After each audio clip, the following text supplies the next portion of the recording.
Your Honor, the state's next witness is Sergeant Forrest Shields.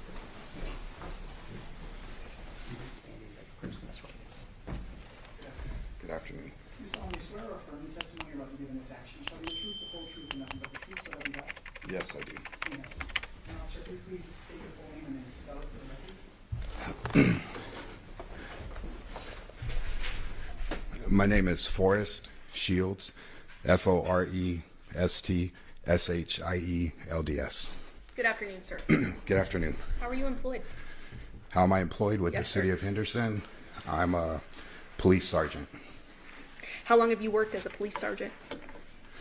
As a police sergeant, approximately 2 years.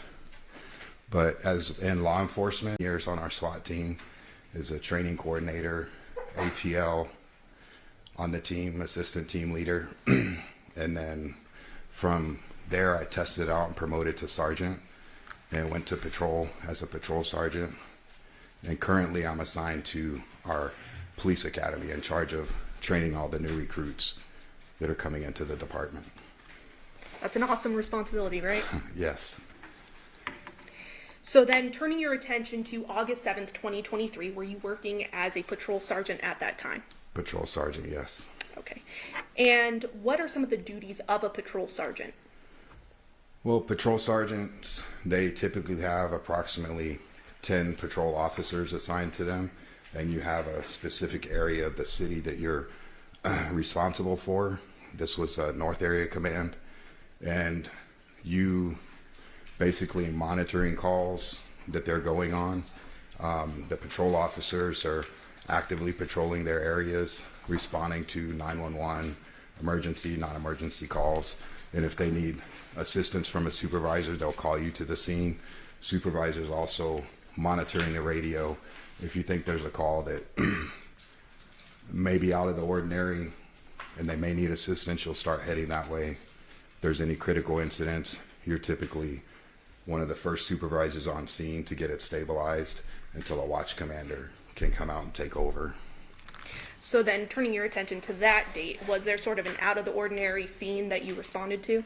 Yes. And was that at 2698 Paladura Drive in Henderson? Yes. What was the nature of the call as you understood it? Well, it came in as a medical call. Mom called and said that her son was injured and that he was bloody.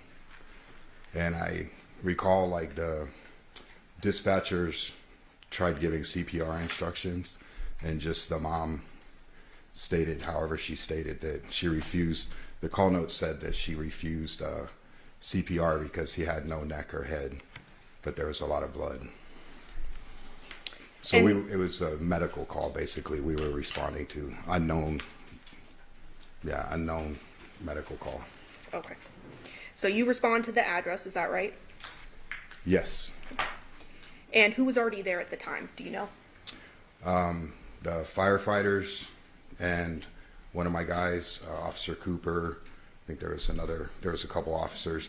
Typically the patrol officers, because they're out and about proactively patrolling, they'll get there first, then they'll call me to the scene. So when I got there, fire was on scene. A few of my guys were on scene. They kind of established a crime scene. I met them outside. They gave me a quick brief and went in. So at the time you arrived then, the scene was locked down as a crime scene, is that right? Yes. Okay. What did you notice when you got to the scene? More like outside, inside? Yeah, let's start with the outside. So starting from the outside, when you arrived to the scene, did you notice anything of note, at the front of the home? So I noticed the garage was partially open, maybe, 3 feet, the exterior roll-up garage door. And at the front door, there was a older female and male sitting outside talking to one of my officers. Okay. And the front door was open. So I just went up and started talking to them. When you say talking to them, talking to the male and female at the front door? Yes. And were they identified as Yoko Willette and Yoshida Masao? Yes, it ended up being the person in the room. It was their mom and I believe her boyfriend. So the deceased's mother? Yes. And the mother's boyfriend? Yes. So you walk into the front door of the scene, walk us through what you saw, what you heard, things of that nature. Okay, so I go in and my officer is escorting me back. So we walk into like the living room area, go into the kitchen, take a few steps down, and come back this way. It's like a converted living room area maybe that was converted into a bedroom. And the bed is to our right. And then laying on the bed was a body, the deceased. And then, do you want me to explain that more? Or? Was there anything you noticed that you smelled when you were inside the room? Well, initially, but we didn't know what it was until later. But you could kind of taste and smell like a little burning that's not common walking into people's houses. So you described it as a burning, like a chemical burning smell. Was that right? Yeah, like you could kind of taste it a little bit, and you could definitely felt it in your nostrils. But it wasn't really strong when we first went in. As strong as it seemed like it got stronger the longer we were there. And more in the bedroom area? Yes. And you may have already said this, but was there anything unique about the body when you saw it? Well, so like I said, I came from the kitchen down the stairs, came around. The bed is here, and the body was laying face down on the bed, and the shoulders were kind of, if the body was laying this way, face down, the shoulders were kind of even with the edge of the bed. And I think it was partially wrapped in a blanket.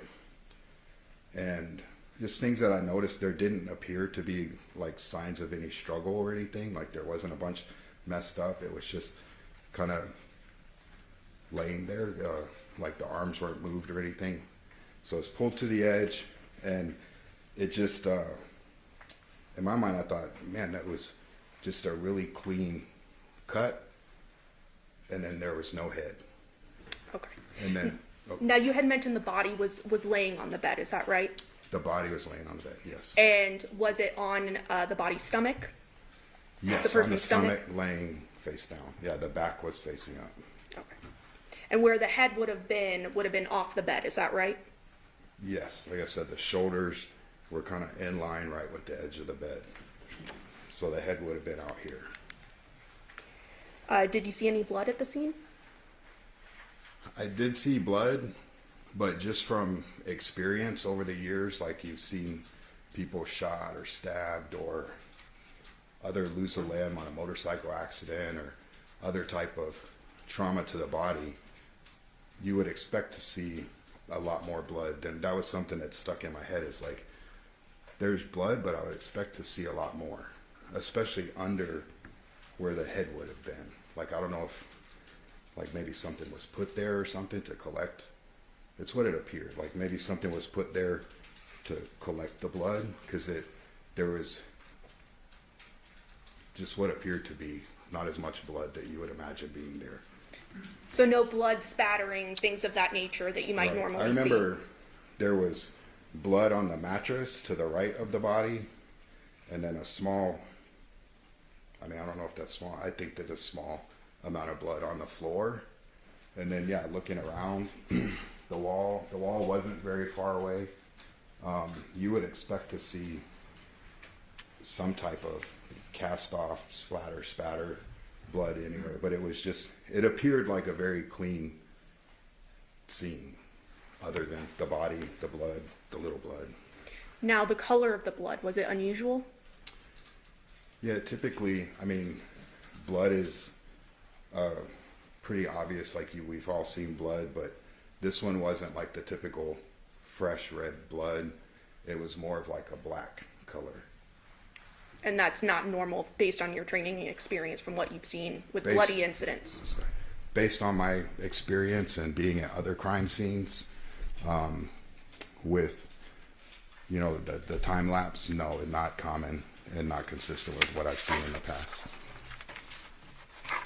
Now, you mentioned to us that you have 28 years of law enforcement experience. Yes, Was this the first decapitation you responded to in your career? I was thinking about that. I can't recall another decapitation. Something you would probably remember if you did see it before, right? Yes. So it's not your everyday event that you see something like this, right? No. Did you inspect any other rooms other than that bedroom where the body was found? Yes. So after seeing that and just thinking about the blood, I went around. So if you go around the bed, back there's kind of like a little hallway that led into a bathroom. So I walked into the bathroom, and before I went to the bathroom, I remember having to step over 2 bottles of like cleaning, liquid cleaning bottles, some kind of Clorox or that type of thing, bottles laying on the carpet prior to getting to the bathroom. So stepped over those, went into the bathroom because I was wondering maybe if there was blood in the sink or blood in the bathroom or anything, but nothing appeared. There didn't appear to be any blood in there, and didn't appear to be any signs of struggle in there either. So the other things that I noticed that the mom had said outside, I confirmed what she had told me, where she said when she came downstairs, she thought it was weird that the dogs were locked out, and the interior garage door, the single door, was propped open, and then the exterior door was rolled up. So when I came out of the bathroom, I noticed that the interior garage door was propped open, the exterior roll-up door was part of the way up. Okay. Now I want to turn back to the body that you saw. Did you notice anything peculiar emanating from the body? It was actually pointed out by one of my officers on the scene. I was kind of by the foot of the bed, I think, and he said, "Hey, Sarge, this guy is smoking." And I was like, "What?" He said, "This guy is smoking. There's smoke coming from underneath him." So I go over there and see he's shining his flashlight. You could see kind of smoke coming off of the body, or what appeared to be some smoke coming off the body. So I told my officer, I said, "Hey, get a camera and start taking pictures of this scene," because in my mind I'm thinking, if this catches on fire, we need to get as much photos as we can before we lose the scene to a fire and then firemen shooting water all over everything. So let's try and get as much photos as we can. So then we get closer and he's shining his light, and then you can really start. It was coming, like I said, if he's laying face down on his shoulders, it was more coming from like under him, around like From his like shoulder. the chest area? Yeah, from between like the bed and him. So that's why I didn't know, all right, is this something that's going to start on fire? But then once we got closer, taking a closer look, that's when you could really smell, and it burned inside of your nose, and you could really taste it. So I'm like, hey, we got to clear the guys out of there. This is some kind of chemical that's mixing. Okay. Did you eventually then get a statement from Yoko Willette, the deceased mother? I talked to her. Okay. I didn't get like an official statement like a detective. You spoke with her. I spoke Is that right? with her. What did she share with you? She shared with me that she last saw them. And it's not being offered for the truth of the matter asserted, it's just for the investigation and what led to the investigation.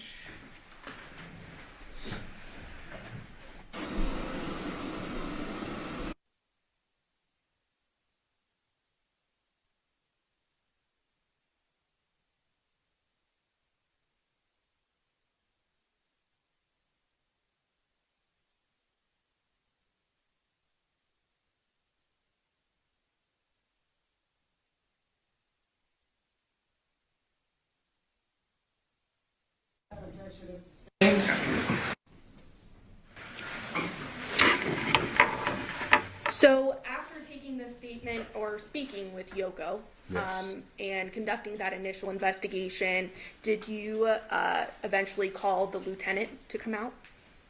Yes, that the patrol supervisor. Yeah, that's your job. You get there, make sure the crime scene is locked down, taped off, so all the evidence and the crime scene is preserved.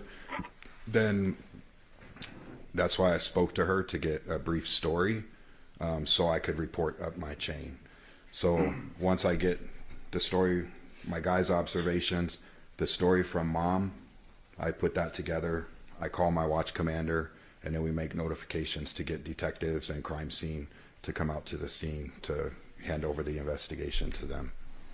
And did you learn through your investigation that there were children as well involved? Yes. Okay. And were you attempting to locate those children? Yes, and that was because the mom had, and part of my conversation with her, said that he was supposed to take the kids to school. Okay. And I believe you mentioned there was crime scene tape that was put up around the residence to lock it down as well. Yes. Okay. And while you were waiting for the lieutenant as well as other investigators to arrive, did you also still investigate the scene and look around for different things of evidentiary value? Yes, the male's truck was outside, so we moved the crime scene tape around the truck. Noticed, I think, what we thought there were spots on the driveway that we thought may be evidence. So, yeah, and at that point, I kind of break away once it's secure, and then I start kind of getting my thoughts and the information put down, because when the detectives and crime scenes show up, it's my responsibility to give them a brief when I turn over the scene. And as part of your duties as well, did you initially send individuals, other officers, to canvass for different surveillance footage as well? Yes. Yeah, that's kind of standard protocol on the crime scenes. Once you have everything secure, your extra officers go out, try and find witnesses. Other officers go and try and video surveillance that may have caught something. So you mentioned that you were putting together a brief for this case, is that right? Yes. And as part of that brief, is there an event number and a report number assigned to the case? Yes. Can you tell us the difference between the two? Well, the event number is a longer number. It's the year, the month, the day, and then the number of calls in that 24-hour period. So at midnight, the next police emergency call that comes in will be year, month, day 0001. The 10th call will be 0010. So that's how the event numbers cover the 24-hour period of police work. And then the report number covers the annual period of police work for police reports taken. So it'll start with the year and then the number of report it is. So January 1st, 1201, the first police report taken will be, for next year, will be 26, 4 zeros and a 1. Okay. So starting then with the event number, in this case, do you have a reason to dispute that the event number was HP 230807000355? No. Okay. And the report number for this case, do you have a reason to dispute it being 23-15229? No. Does that sound correct? Yeah. And so while you're doing your briefing, eventually detectives and crime scene analysts eventually show up to the scene. Is that right? Yes. And after they showed up, what did you do? So they showed up. I let them know about the chemical smell, the possible hazard, and the smoking. And then, like I said, I give them a brief. Basically, I write up. It has the report number, location, the rescue that was on scene, their information, the initial patrol officers that made entry with them, the time they made entry, then the information of the deceased, the information of the other people in the home. It's just basically like an overview of what we have. And then that there was no obvious weapon on the scene, and just kind of some of the abnormal, typical things that we talked about already. And so after you give this briefing, does your role cease at that point? Yes, that's when, if they have any questions, they would ask questions. Then I do a walkthrough with them, showing them where my officers went, what we did, things that we thought may possibly be important, and then turn over the scene to them, and then we move out, and then they handle it. So I would then look at my staffing and see how many people do I need here for this. For sure, one for the crime scene log up front, and then I start clearing guys off the call to go clear up other calls that are pending. Thank you. Court's indulgence. State passes the witness, Your Honor. Yes, thank you. Sergeant Seals, you've been employed in law enforcement for 28 years. Yes, sir. Worked your way up. Yes, sir. You're an instructor. Yes, sir. A lot of experience. Yes. You testified that you've been in multiple crime scenes through these 28 years. Yes. Fair to say that, you know, a severed appendage, an arm or a leg is going to bleed, but a head, I mean, there's got to be a lot more blood going on there, correct? One would assume. You would think so. And you would testify that when you got there, having been on so many crime scenes, you'd go and you look in the bathroom because it just doesn't make sense. I mean, you're assuming this head wasn't, I mean, removed from the body here on the bed. It had to have been somewhere else. Fair to say? No, I didn't say that. It seemed like because the shoulders were pulled to the edge of the bed, it appeared that it was done there.